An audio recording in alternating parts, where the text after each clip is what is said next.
ઉદયપુરમાં નદી કાંઠે જ તરસ્યા જેવો ઘાટ।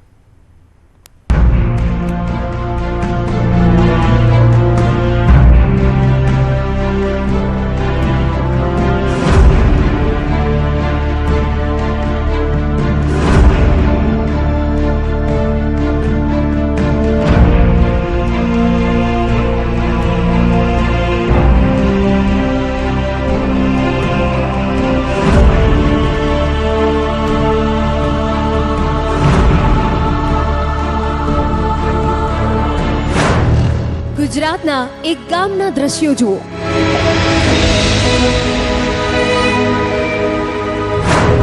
પોતાની જિંદગીમાં જળ સંકટને અનુભવો।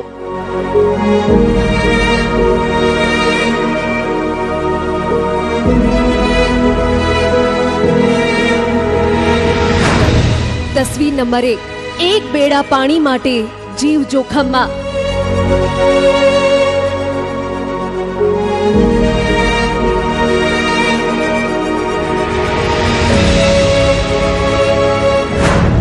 તસવીર નંબર 2, જિંદગી દાવ પર લગાવી જળની શોધ।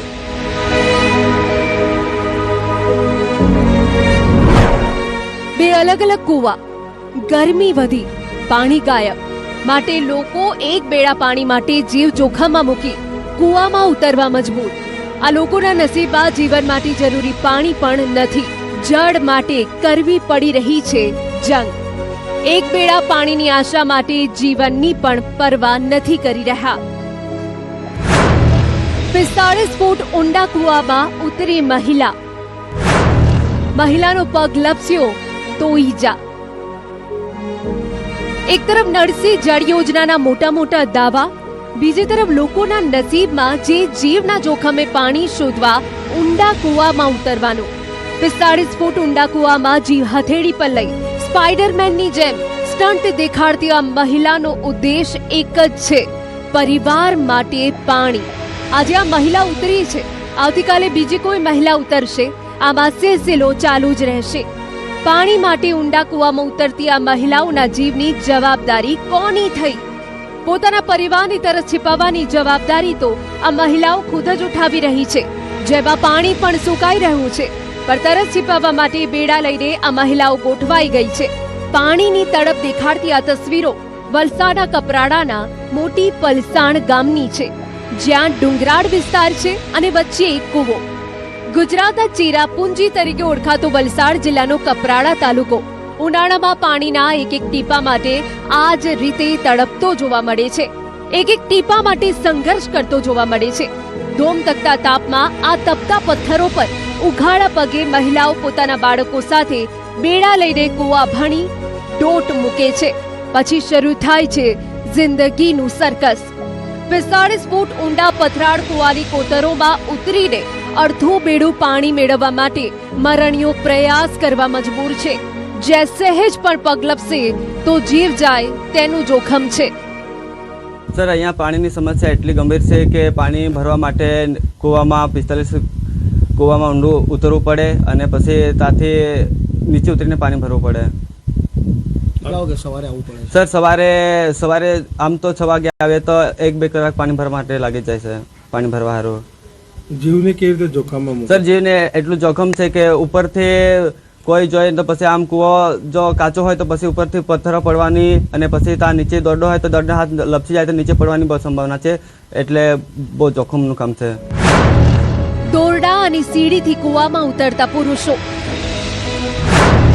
તળિયા ઝાટક કૂવામાં પાણીની શોધ।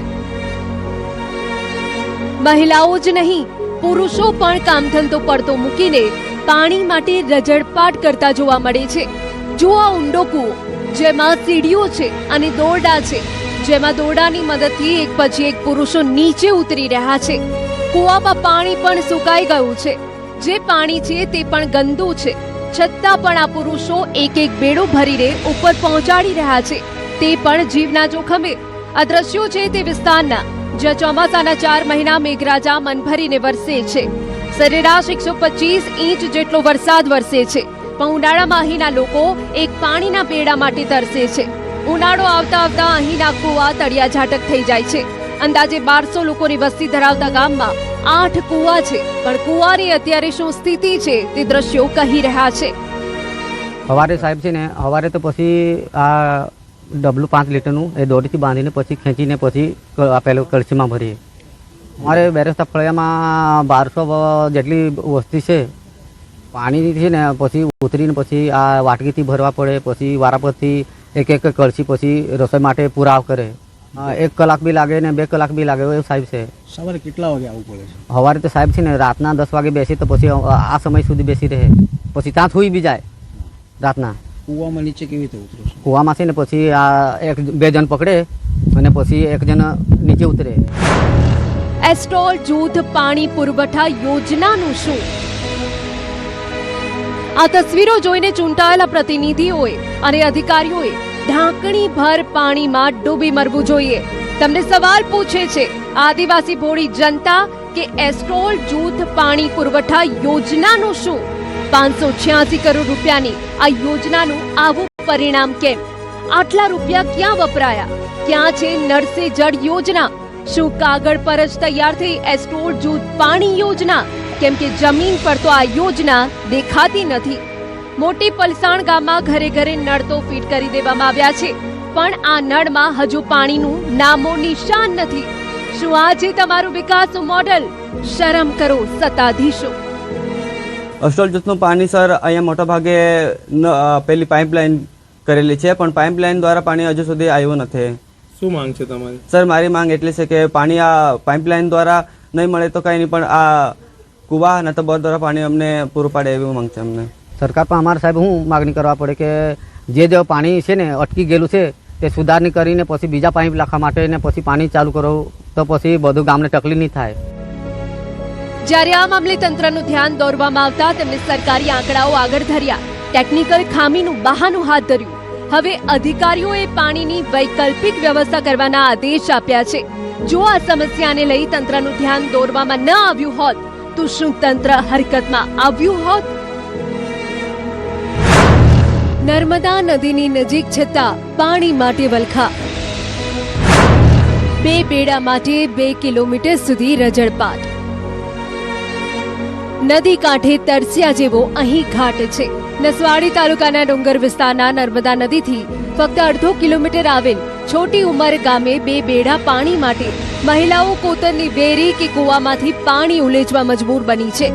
ગામના 200 થી વધુ લોકોને આ કાયમી સમસ્યા છે. ગામના પટુલી ફળિયામાં ભર ઉનાળે પાણીના હવાતિયા છે. વિકાસના મોટા મોટા દાવાઓ વચ્ચે મહિલાઓને ધગધગતા તાપમાં 1 થી 2 કિલોમીટર સુધી પગપાળા પાણી માટે જવું પડે છે. છતાં પણ નસીબમાં આવે છે 2 પાણીના બેડા. ઘરની મહિલાઓ દરરોજ 2 બેડા પાણીને લઈ 1 થી 2 કિલોમીટર દૂર કોતરમાં જાય છે. ત્યાંથી વેરી ખોદીને પાણી ભરે છે. 1 વર્ષો જૂના કૂવામાં પાણી છે, પરંતુ એ પણ શુદ્ધ નથી. છતાં એ પાણી લેવું પડે છે.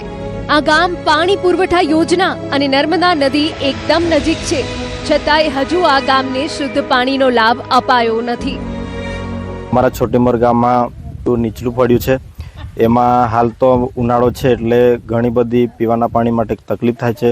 ઢોરો છે, મોંઘા પ્રાણી છે, એમને પણ પીવા માટે ઘણી તકલીફ છે.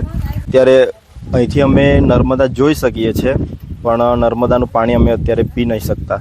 હવે સરકારને એવું કહીએ છીએ કે અમને પણ પાણી આપો. આટલી મોટી યોજના બનાવી છે કૂપા પાણી પુરવઠા યોજના, તો અમારા દરેક ફળિયા સુધી પાણી નથી પહોંચાડ્યું, એટલે પહોંચાડે એવી સરકારને આશા રાખીએ છીએ.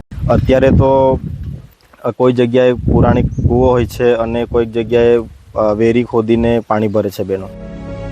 પાણી પુરવઠા વિભાગ દ્વારા ઘરે ઘરે નળ અને સંપની સુવિધા ઊભી કરવામાં આવી હોવા છતાં આજ દિન સુધી 1 ટીપું પાણી પણ પહોંચ્યું નથી. હેડપંપ અને બોરના જળસ્તર નીચે જતા પરિસ્થિતિ વધુ ગંભીર બની છે. પશુઓ માટે પણ પાણીનું સંકટ ઊભો થતા માલધારીઓ પશુઓને છૂટા મૂકી દેવા મજબૂર બન્યા છે. અનેક રજૂઆતો છતાં અધિકારીઓ ગામની મુલાકાત ન લેતા ગ્રામજનોમાં ભારે રોષ ફેલાયો છે. ટાંકીમાંથી નહીં આવતું, નળમાંથી નહીં આવતું, પેડાથી લે છે. કોટરાથી તો પાણી કેવું છે? પીવા જેવું કે કેવું છે? ગંદુ છે, પણ નહીં પીવું જ પડે. હું બધાના પાણી આલે તો સારું. 1 મહિનાથી પાણી માટે વલખા. ગામડાઓમાં પાણી માટે વલખા છે તો શહેરોમાં પણ આ જ સમસ્યા છે. સુરેન્દ્રનગર મહાનગરપાલિકાના વિકાસ દાવાઓ વચ્ચે 40 થી વધુ ગરીબ પરિવારો છેલ્લા 1 મહિનાથી પીવાના પાણી માટે વલખા મારી રહ્યા છે. ભર ઉનાળે ધોમધકતા તાપમાં આ મહિલાઓ પાણીની શોધ માટે નીકળી છે. માથે બેડા અને ડોલ લઈને અંદાજે 1 કિલોમીટર દૂર પાણી લેવા માટે જવું પડે છે. ત્યાં પાણી મળે તો છે પણ અશુદ્ધ, પણ મજબૂરી છે કે આ પાણીથી પણ કામ ચલાવવું પડી રહ્યું છે.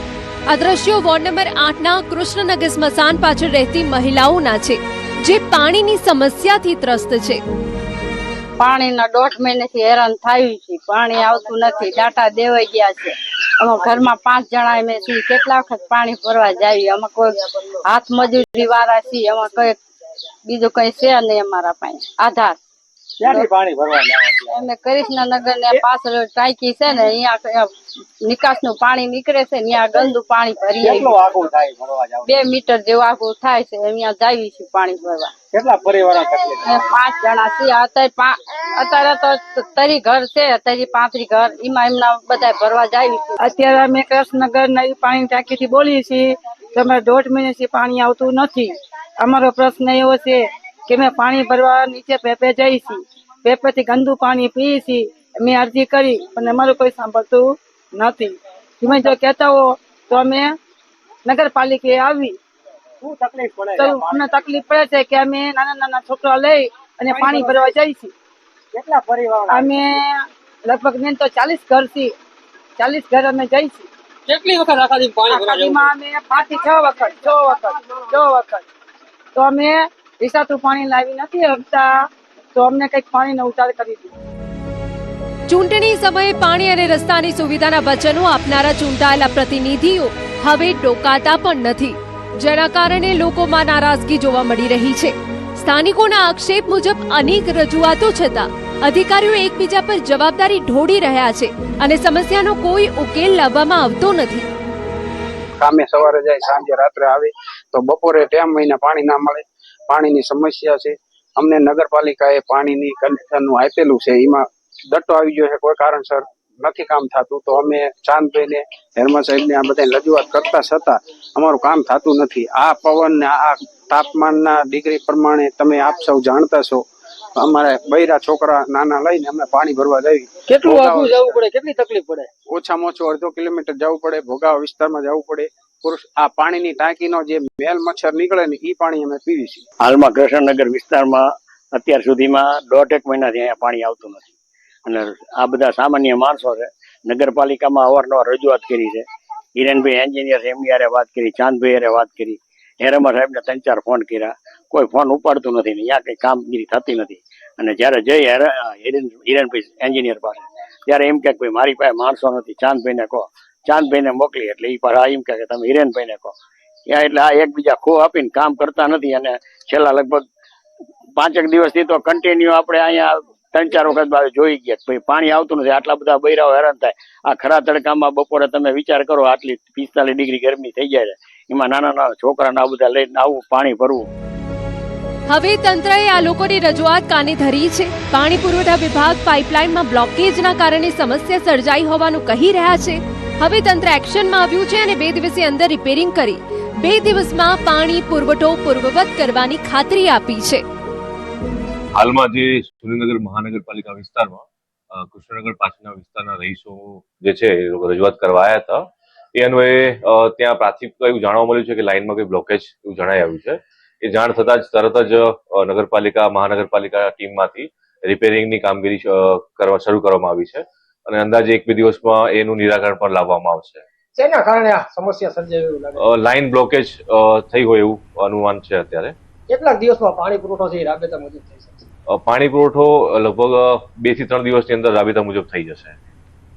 સમાચારમાં આગળ વાત કરીએ. સીબીએસઈ પુનઃ મૂલ્યાંકન પ્રક્રિયા દરમિયાન ટેકનિકલ વિક્ષેપો અંગે વિદ્યાર્થીઓ અને વાલીઓ દ્વારા ઉઠાવવામાં આવેલી ફરિયાદોને ગંભીરતાથી લેતા કેન્દ્રીય શિક્ષણ મંત્રી ધર્મેન્દ્ર પ્રધાને server downtime, payment gateway glitch અને ઓપરેશનલ લેબ્સ અંગે વિગતવાર અહેવાલ માંગ્યો છે.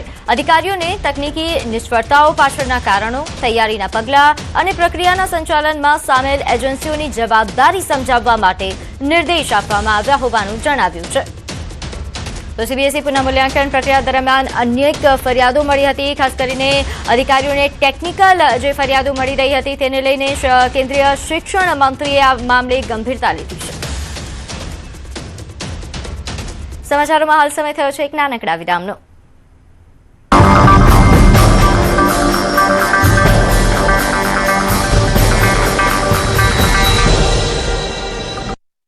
ડાંગ અને ઉમરગામમાં ભર ઉનાળે આવ્યો વરસાદ. હવામાન વિભાગની આગાહી મુજબ શનિવારે વહેલી સવારે